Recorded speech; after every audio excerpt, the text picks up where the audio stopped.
Méditation du 9 octobre. Moi, une réalité complexe. La santé est un état de complet bien-être physique, mental et social. Citation de l'Organisation mondiale de la santé. Aujourd'hui, nous allons commencer par un exercice très simple. Je veux que vous fermiez les yeux et que vous vous montriez du doigt. Ne lisez pas la suite avant de l'avoir fait. C'est bon? Ok, maintenant dites-moi quelle partie de votre corps avez-vous montré. Je peux répondre pour vous. Le cœur. Tout le monde, lorsqu'il veut se désigner, pointe le cœur. Pourquoi ne pas pointer la tête? Notre cerveau n'est-il pas l'essence de ce que nous sommes? Pour les auteurs de la Bible, le siège de l'identité humaine se trouvait également dans le cœur. C'est ainsi que nous lisons, par exemple, « Car il est tel qu'il pense en son cœur », Proverbe 23, le verset 7 dans la version King James. Il pense en son cœur. Quel mélange d'idées, non? Mais c'est ainsi, nous avons une nature complète. Nous ne sommes pas seulement un cerveau qui pense, ressent et décide. Nous sommes aussi un cœur qui bat, un cœur qui expérimente. Et en fait, nous sommes plus que cela. Nous sommes l'interaction de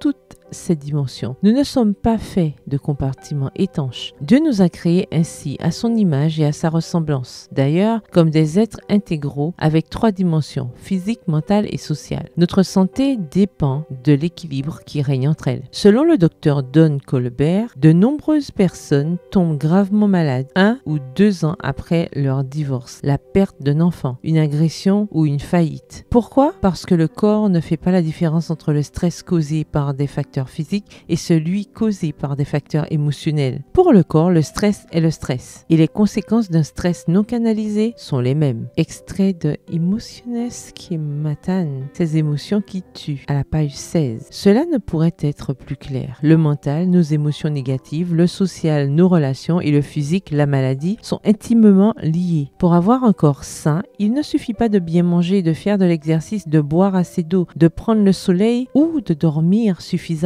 Les dimensions mentales et sociales comptent aussi dans le bon fonctionnement du physique. Lorsqu'il est clair pour nous que nous sommes des êtres entiers, que les parties qui nous composent sont interconnectés et que, comme le dit l'OMS, nous sommes en bonne santé lorsque notre bien-être sur les plans physique, mental et social est complet. Il ne reste donc qu'une seule conclusion. Nous devons prendre soin de chacune de ces parties de manière responsable. Le verset du jour se trouve dans 1 Thessaloniciens 5, le verset 23. Que le Dieu de paix vous sanctifie lui-même tout entier, que tout votre être, l'esprit, l'âme et le corps soient conservés sans reproche à l'avènement de notre Seigneur Jésus-Christ. Bonne journée, que l'Éternel vous bénisse.